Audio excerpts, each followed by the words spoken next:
السلام علیکم ورحمۃ اللہ وبرکاتہ۔ بسم اللہ الرحمن الرحیم۔ الحمد للہ رب العالمین، وصلی اللہ وسلم وبارک علی عبد اللہ ورسولہ نبینا محمد وعلی آلہ وصحبہ وسلم تسلیما کثیرا۔ اما بعد، اللہم علمنا ما ينفعنا وانفعنا بما علمتنا وزدنا علما وتقا وصلاحا یا رب العالمین۔ اللہم آت نفوسنا تقواها وزکیها انت خیر من زکاها أنت وليها ومولاها برحمتك يا أرحم الراحمين. اللهم واجعل القرآن العظيم ربيع قلوبنا ونور صدورنا وجلاء أحزاننا وذهاب همومنا وغمومنا برحمتك وفضلك وجودك وإحسانك ومنك وكرمك يا أكرم الأكرمين يا رب العالمين۔ ساری تعریف، ہر قسم کی بڑائی اور کبریاءت صرف اللہ سبحانہ و تعالیٰ کے لیے سزاوار ہے، اور وہی اس کا مستحق ہے جو سارے کائنات کا مالک، مدبر، آقا، شہنشاہ اور حاکم حقیقی ہے، اور وہی ہمارا مالک ہے، اور وہی ہمارا رازق ہے، اور وہ جو چاہتا ہے وہی ہوتا ہے، اور وہ جو نہیں چاہتا ہے وہ نہیں ہوتا ہے۔ اور اس کے بعد صلاۃ و سلام ہو، درود و سلامتی ہو ہمارے آخری نبی امام الانبیاء محمد مصطفیٰ صلی اللہ علیہ وسلم کی ذات گرامی پر۔ اللہم صلی وسلم علیہ وعلی آلہ وصحبہ اجمعین۔ محترم سامعین کرام، ہم نے پچھلے کلاسوں میں اور پچھلے دروس میں ہم نے اخلاق کے متعلق باتیں سنی تھی اور سیکھی تھی، اور جو آخری بات جو ہم نے کی تھی کہ اہل علم نے بیان کیا ہے کہ اچھے اخلاق کے چار اہم ارکان ہیں، اچھے اخلاق کے چار اہم ارکان ہیں، چار اہم پلرز ہیں۔ ان چاروں پلرز پہ یہ اخلاق قائم ہے۔ اگر چاروں ہوں کسی انسان میں تو ہم بول سکتے ہیں کہ یہ انسان کے اخلاق اچھے ہیں۔ اگر یہ چاروں نہ ہوں یا چاروں میں سے ایک بھی نہ ہو تو اس کے اخلاق اچھے نہیں ہوں گے، بلکہ اس کے اچھے اخلاق میں کمی ہوگی، اس کے اچھے اخلاق میں کمی رہے گی۔ اور ہم نے اس کے دو باتیں پڑھ لی پچھلے دو کلاسوں میں، اور آج ہم باذن اللہ تعالیٰ تیسری بات پڑھتے ہیں، اور یہ بھی ایک حدیث کا ٹکڑا ہے، بلکہ یہ ایک مکمل حدیث ہے، جس میں فرماتے ہیں اللہ کے رسول محمد صلی اللہ علیہ وسلم کہ قصہ یہ ہے کہ ایک صحابی آئے اللہ کے رسول محمد صلی اللہ علیہ وسلم کے پاس، اور آ کے فرمایا یا رسول اللہ اوصنی، مجھے وصیت کریے، مجھے وصیت کریے، نصیحت کریے، ایک بات سکھلائیے۔ تو اللہ کے رسول محمد صلی اللہ علیہ وسلم نے فرمایا لا تغضب، غصہ نہ کرو، غصہ نہ کرو، غصے میں نہ آؤ۔ تو اس نے دیکھا کہ یہ تو ایک چھوٹی سی بات ہے، تو اس نے پھر سے کہا فردد مرارا، اس نے پھر سے کہا کہ یا رسول اللہ مجھے ایک پھر سے وصیت کیجیے، یعنی کچھ الگ بات کہیے۔ تو اللہ کے رسول محمد صلی اللہ علیہ وسلم نے بھی یہ پھر سے ہی کہا لا تغضب، کہ غصہ نہ کرو، غصہ نہ کرو۔ اب یہ جو حدیث جو اگرچہ لفظ کے اعتبار سے اتنی ہی چھوٹی ہے، اور بلکہ جب اللہ کے رسول نے جب وصیت کی اس صحابی کو تو وہ صحابی بھی اس سے کافی نہیں ہوئے، بلکہ طلب کیا کہ اور یعنی کچھ اور وصیت کریں اس کے علاوہ۔ تو اللہ کے رسول نے بس یہی کہا کہ لا تغضب۔ اگر ہم دیکھتے ہیں اس حدیث کی مختلف روایتیں، یہ روایت تو بخاری کی ہے، لیکن دوسری جو کتابیں حدیث کی اس میں اگر ہم دیکھتے ہیں کہ اس میں جو روایتیں آتی ہیں اس حدیث کی، تو آتا ہے کہ ترمذی کی روایت میں کہ ایک آدمی اللہ کے رسول محمد صلی اللہ علیہ وسلم کے پاس آیا اور فرمایا یا رسول اللہ، اے اللہ کے رسول علمنی شیئا ولا تکثر علی، کہ آپ مجھے ایک ایسی بات سکھائیں اور لیکن آپ زیادہ نہ کریں، یعنی زیادہ مت سکھائیں، بلکہ میری طاقت کم بات سمجھنے کی ہے، میری طاقت اور میری یعنی اوقات کم بات سمجھنے کی ہے، تو آپ مجھے ایک ایسی بات سکھائیں جو کم ہو، جو زیادہ نہ ہو، لعلی اعی، تاکہ میں اس کو سمجھ جاؤں۔ تو اللہ کے رسول محمد صلی اللہ علیہ وسلم نے فرمایا لا تغضب، کہ غصہ نہ کرو۔ اس نے پھر سے کہا تو پھر سے اللہ کے رسول نے وہی کہا۔ اور ایک آتا ہے روایت میں، یہ بھی صحیح روایت ہے، اس میں ایک آدمی نے فرمایا یا رسول اللہ دلنی علی عمل یدخلنی الجنہ ولا تکثر علی، آپ مجھے ایک ایسا کام بتائے جس سے میں جنت میں داخل ہو جاؤں. اللہ اکبر. ایسا کام بتائی مجھے جس سے میں جنت میں داخل ہو جاؤں اور کام ہلکا ہو. ولا تکثر علی، اور زیادہ نہ کریں آپ نصیحت میں، ہلکی وصیت ہو. تو اللہ کے رسول محمد صلی اللہ علیہ وسلم نے فرمایا لا تغضب، غصہ نہ کرو. تو اتنے مختلف روایتوں سے بات ہمیں واضح معلوم ہو گئی کہ غصہ کے جب بارے میں جب اللہ کے رسول نے کہا کہ غصہ نہ کرو، حتیٰ کہ جب اس نے طلب کیا جنت کے متعلق بھی کہ ایک ایسا کام بتائیں جس سے میں داخل ہو جاؤں جنت میں، اس میں بھی اللہ کے رسول محمد صلی اللہ علیہ وسلم نے فرمایا کہ غصہ نہ کرو. تو اس سے علماء نے یہ بات نکالی اور یہ کہا اہل علم میں کہ غصہ نہ کرنا یہ خیر کا اس میں جماع ہے، اس کے اندر یعنی خیر کی ساری خیر اس بات میں رکھ دی گئی ہے کہ غصہ نہیں کرنے میں. اور اس کے برعکس سارا شر اور ساری برائی سب غصے میں رکھ دی گئی ہے. اس لیے کہ جب انسان غصے میں آتا ہے تو ہر چیز کرتا ہے، لیکن جب غصے میں نہیں آتا تو پھر وہ اچھے کام کرتا ہے. تو اس لیے اللہ کے رسول صلی اللہ علیہ وسلم نے اتنے بار سوال کرنے کے باوجود بھی ایک ہی بات کہی لا تغضب. اور اس طرح سے ایک آتا ہے روایت میں جو مسند امام احمد کی روایت ہے، اس میں ایک آدمی نے آیا اللہ کے رسول کے پاس اور کہا یا رسول اللہ مجھے ایک ایسا کام بتلائیے جس سے میں اللہ کے غصے سے دور ہو جاؤں، یعنی میں اللہ کے غصے سے دور ہو جاؤں. وہ عمل سے یعنی کون سا عمل وہ ہے جس کے ذریعے سے میں اللہ کے غصے سے دور ہو جاؤں. اور ہم جانتے ہیں کہ اگر اللہ کسی کو غصے میں آ جائے تو پھر اس کی خیر نہیں ہے، اس کے لیے دنیا اور آخرت میں ہلاکت ہے. تو اس نے یہ طلب کیا کہ ایک ایسا کام بتائیں جس سے میں اللہ کے غصے سے دور ہو جاؤں. تو اللہ کے رسول محمد صلی اللہ علیہ وسلم نے فرمایا لا تغضب، کہ تم غصہ نہ کرو، تم غصہ نہ کرو تو اللہ بھی تم پر غصہ نہ کرے گا. اور اس طرح سے ایک حدیث میں آتا ہے جو اس کو روایت کیا ہے محمد بن نصر المروزی نے کتاب الصلاح میں کہ ایک آدمی اللہ کے رسول محمد صلی اللہ علیہ وسلم کے پاس آیا اور کہا کہ یا رسول اللہ ای العمل افضل، کہ سب سے بہترین عمل کیا ہے؟ تو آپ نے فرمایا حسن الخلق، اچھے اخلاق. اس نے پھر سوال کیا کہ سب سے اچھا عمل بتلائیے.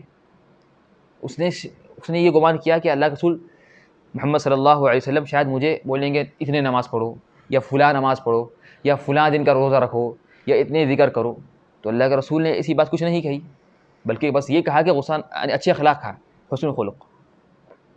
تو اس نے جب تیسری بار کہا تو اللہ کے رسول نے اس سے کہا کہ مالک لا تفقہ، تمہیں کیا ہوا، تمہیں میری بات سمجھ میں نہیں آتی؟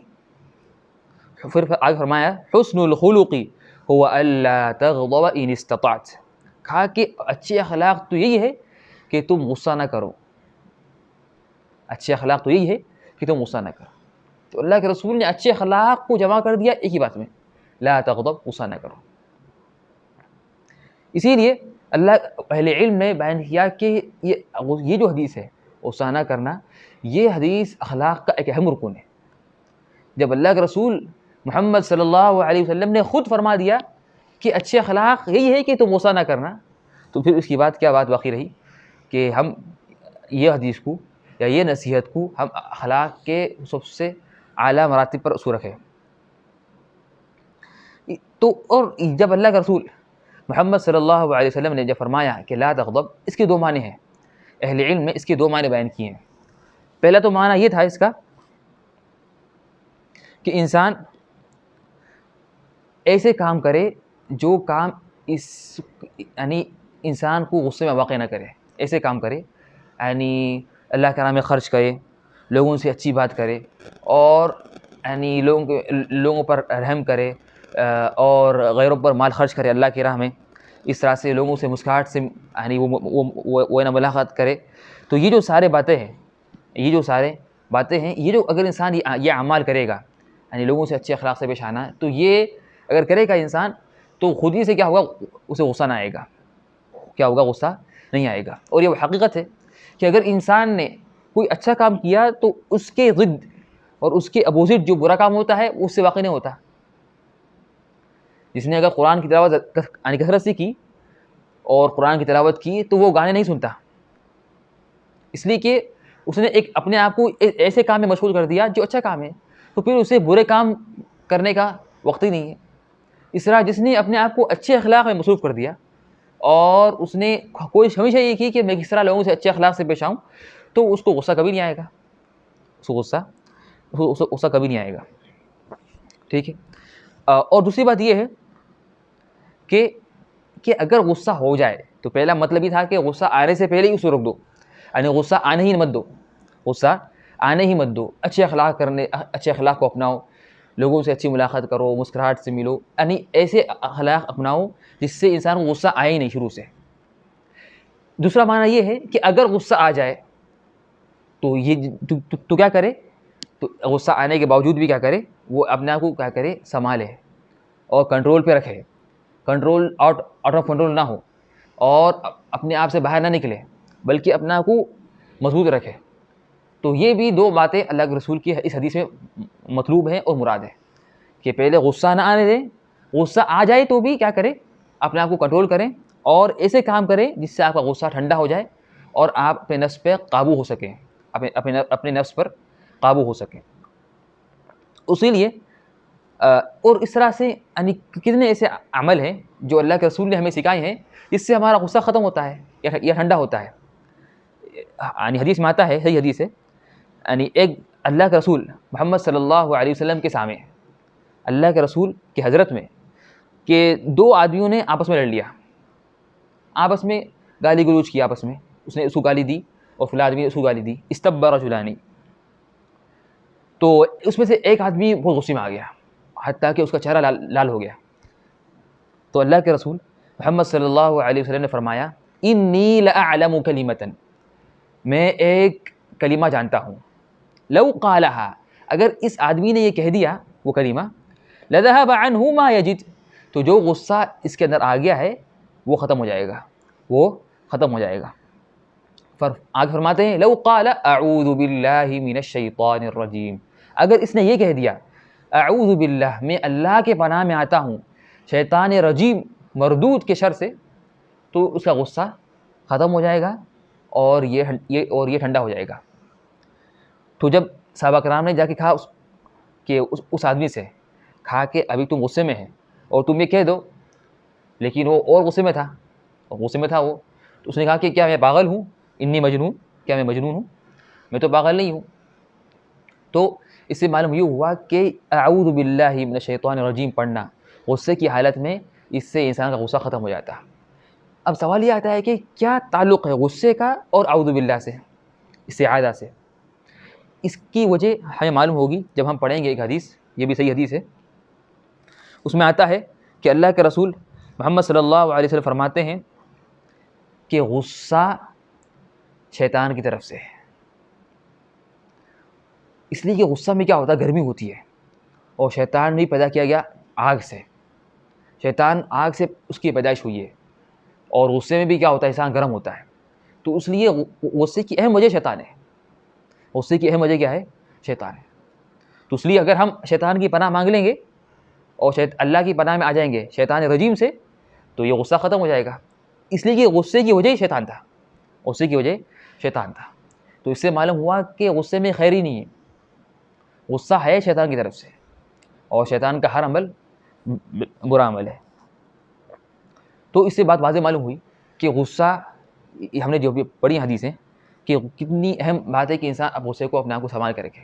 اور حقیقت یہ ہے کہ دنیا میں اکثر جو برے کام ہوتے ہیں، خاص طور برے اخلاق جو ہوتے ہیں، اس کی وجہ غصہ ہوتا ہے. انسان غصے میں آ کے گالی کرتا ہے، گالی دیتا ہے، مارتا ہے، بیوی کو طلاق دیتا ہے. اس طرح سے جتنے برے برے کام ہو سکتے ہیں، یہ بڑے بڑے خطرناک کام، اس کی وجہ غصہ ہوتی ہے. پھر بعد میں کیا ہوتا ہے، انسان افسوس کرتا ہے، کاش کہ میں نہیں کرتا. لیکن جب غصے میں تو انسان نے کیا کیا، اپنے آپ کو کنٹرول نہیں کیا. تو حقیقت میں انسان کی طاقتور اس میں ہے کہ انسان غصے میں اپنے آپ کو سنبھال لے. غصے میں انسان نے اگر سنبھال لیا تو یہ طاقتور ہے، ورنہ یہ طاقتور نہیں ہے. یہ کیوں؟ حدیث میں آتا ہے اللہ کے رسول محمد صلی اللہ علیہ وسلم فرماتے ہیں کہ اللہ کے رسول نے سوال کیا صحابہ کرام سے کہ تم میں سے طاقتور کون ہے؟ تم کس آدمی کو مانتے ہیں کہ وہ طاقتور ہے؟ تو انہوں نے کہا کہ جو کشتی کو میں جیتا ہے آج کشتی، جب کشتی جو ہوتی ہے اس میں وہ لوگوں کو ہراتا ہے اور وہ جیتتا ہے ہمیشہ.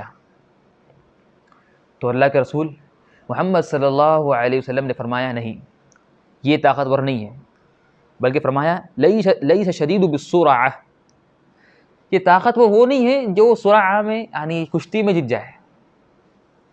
پھر کون ہے؟ انما الشدید الذی یملک نفسہ عند الغضب، بلکہ طاقتور وہ ہے جو شخص غصے میں اپنے آپ کو سنبھال لے، اپنے نفس پر قابو رکھے، اپنے آپ کو قابو میں رکھے اور کنٹرول میں رکھے اپنے آپ کو، تو یہی شخص طاقتور ہے. ورنہ اگرچہ اس کی طاقت کتنی بھی ہے اس کی جسم میں، تو یہ طاقتور نہیں ہے، یہ طاقتور نہیں ہے. تو اس سے معلوم ہوا کہ کتنی یعنی طاقتور انسان وہی ہے جو شخص اپنے آپ کو غصے میں کنٹرول کرے، اور غصہ ہوتا ہے یہ شیطان کی طرف سے. اور کچھ سے امور عینی ہے جو کرنے سے غصہ ختم ہوتا ہے کہ انسان کیا کرے، اگر کھڑا ہو تو بیٹھ جائے، بیٹھا ہو تو اگر وہ بیٹھا ہوا ہے تو وہ کھڑ جائے یا لیٹ جائے، یعنی اپنی حالت کو بدل لے. بیٹھا ہوا ہے، کھڑا ہوا ہے تو وہ چلے، جگہ بدل دے، روم چینج کر دے، گھر سے باہر نکل جائے. تو یہ ساری چیزیں کر سکتا ہے انسان. حدیث میں آتا ہے کہ اللہ کے رسول محمد صلی اللہ علیہ وسلم نے فرمایا اذا غضب احدکم، اگر تم میں سے کسی کو غصہ آ جائے یا اگر تم میں سے کوئی غصہ ہو جائے، وہو قائم، وہ کھڑا ہوا ہے، فلیجلس، تو وہ بیٹھ جائے. فإن ذهب عنه الغضب، اگر غصہ ختم ہو جائے تو اچھی بات ہے. اگر غصہ پھر بھی نہیں جا رہا، وہ کھڑا ہوا تھا تو بیٹھ گیا، پھر بھی غصہ باقی ہے، تو فرمایا فلیضجع، تو کیا کرے، وہ لیٹ جائے.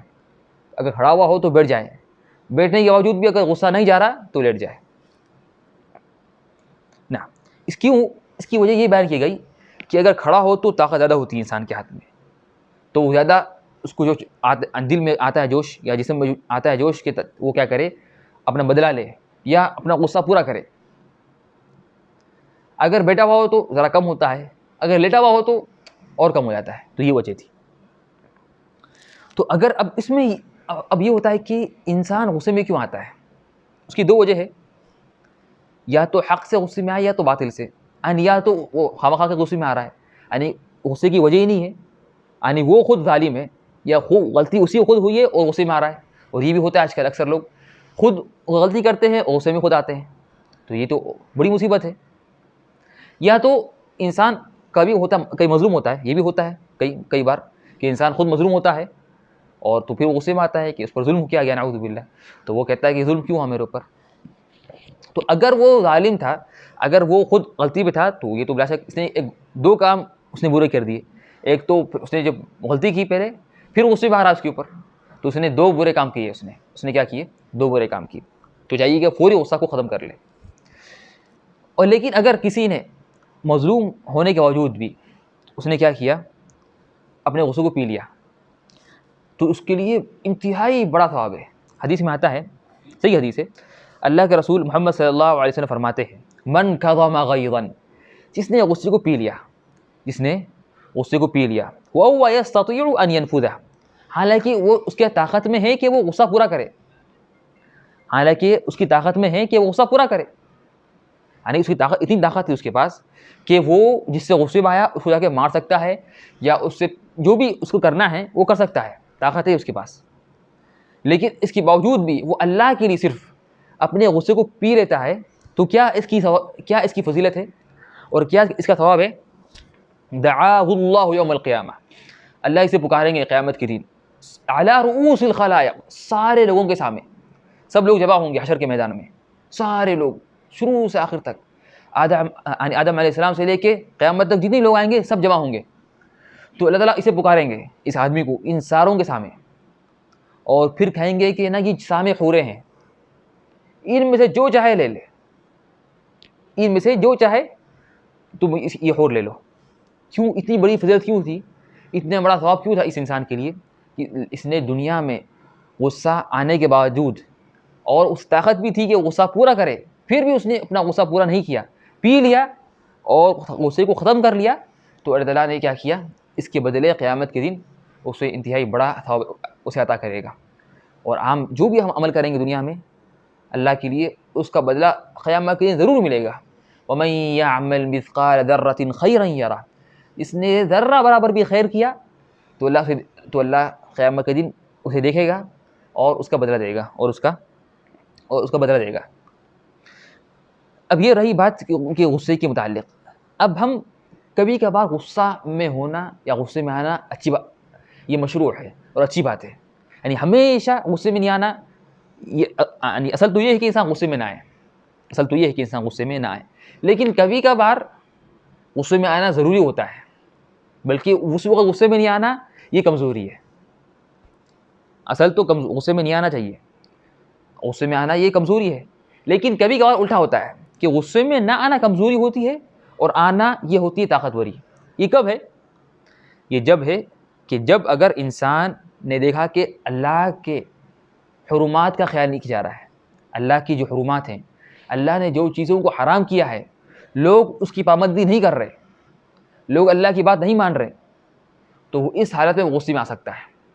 تو اور یہ آتا ہے کئی حدیث میں کہ جب اللہ کے رسول محمد صلی اللہ علیہ وسلم نے دیکھا کہ اللہ تعالیٰ کی حق میں کوتاہی ہو رہی ہے، اللہ کی حق میں کوتاہی ہو رہی ہے، لوگ گناہ کا کام کر رہے ہیں یا نیک جو اللہ نے جس کا حکم دیا وہ کام نہیں کر رہے، تو اس حالت میں غصے میں آنا یہ اچھی بات ہے. یہ کیا ہے؟ یہ اچھی بات ہے. حدیث میں آتا ہے، اللہ کے رسول صلی اللہ علیہ وسلم فرماتے ہیں، یعنی حدیث میں آتا ہے کہ اللہ کے رسول کبھی غصے میں نہیں آتے الا کہ اگر کچھ یعنی اللہ تعالیٰ کی نافرمانی ہوتی تو پھر غصے میں آتے اور اس کے لیے بدلہ لیتے. حالانکہ اللہ کے رسول اپنے نفس کے لیے، اپنی ذات کے لیے کبھی بدلہ نہیں لیتے. اس طرح سے جب ایک دفعہ دیکھا اللہ کے رسول محمد صلی اللہ علیہ وسلم نے کہ لوگ تصویر کھینچ رہے ہیں، تصویر یعنی نعوذ باللہ، یعنی تصویر تو اس وقت نہیں تھی بلکہ تصویر بنا رہے تھے، تصویر یعنی بنا رہے تھے اپنے ہاتھ سے، یعنی ڈیزائن سے یا کسی بھی شکل سے. تو اللہ کے رسول بہت غصے میں آئے اور کہا کہ تصویر لینے والے یا تصویر بنانے والے قیامت کے دن انہیں سخت عذاب ہوگا، بلکہ سب سے سخت عذاب انہی کو ہوگا جو دنیا میں کسی کی بناتے ہیں کسی کی تصویر بناتے ہیں. اسی لیے اللہ کے رسول محمد صلی اللہ علیہ وسلم کی ایک دعا تھی کہ وَأَسْأَلُكَ كَلِمَةَ الْحَقِّ فِي الرِّضَا وَالْغَضَبِ، اور اے اللہ میں آپ سے طلب کرتا ہوں حق کی بات ہمیشہ، چاہے رضامندی میں ہو یا میں غصے میں ہوں. یعنی اللہ کی دعا تھی، اور یہ دعا انتہائی جامع دعا ہے. کیا جامع دعا ہے کہ اللہ کے رسول نے فرمایا وَأَسْأَلُكَ، اے اللہ میں آپ سے طلب کرتا ہوں کلمۃ الحق، حق کی بات، حق گوہی ہمیشہ، چاہے میں غصے میں ہوں یا اچھی حالت میں ہوں یا میں غصے میں نہ ہوں. یعنی انسان یہ نہ ہو کہ غصے میں آ کر کچھ بری بات کہہ دے یا باطل بات کہہ دے. تو اللہ کے رسول نے یہ دعا کی کہ میں ہمیشہ ہر حالت میں میرے سے حق بات نکلے. تو یہ اہم باتیں تھیں غصے کے متعلق. اور یہ بات آخری بات یہ سن لیں کہ غصے میں آنا یہ انسان کی طبیعت ہے. یعنی کچھ انسان کو غصہ زیادہ آتا ہے، کبھی کسی کو کم آتا ہے، لیکن اس کے باوجود بھی تو پھر انسان تو پہلے کوشش یہ کرے کہ غصہ نہ آئے، غصہ بالکل نہ آئے، جو ہم نے اس سے پہلے بیان کیا تھا کہ شروع میں کوشش کرے کہ غصہ بالکل نہ آئے. اگر آ جائے تو کوشش کرے کہ پی لے، آ جائے تو کیا کرے، کوشش کرے پی لے. اور جس نے محنت کی اللہ ضرور اس کی مدد کرے گا. جس نے محنت کی اجتہاد کیا اور کوشش کی کہ اسے غصہ نہ آئے تو ضرور اللہ تعالیٰ اس کی کیا کرے گا، اس کی مدد کرے گا. اور دعا بھی کریں، اور یہ دعائیں جو اللہ رسول نے سکھائی ہمیں اس کی بھی پابندی کریں. تو دعا ہے اللہ سے کہ اللہ ہمیں معاف کرے اور ہمیں دنیا آخرت میں ہمیں اعلیٰ مقام عطا کرے. آمین یا رب العالمین. سبحانک اللہم و بحمدک، اشہد ان لا الہ الا انت، استغفرک و اتوب الیک. والسلام علیکم ورحمۃ اللہ وبرکاتہ.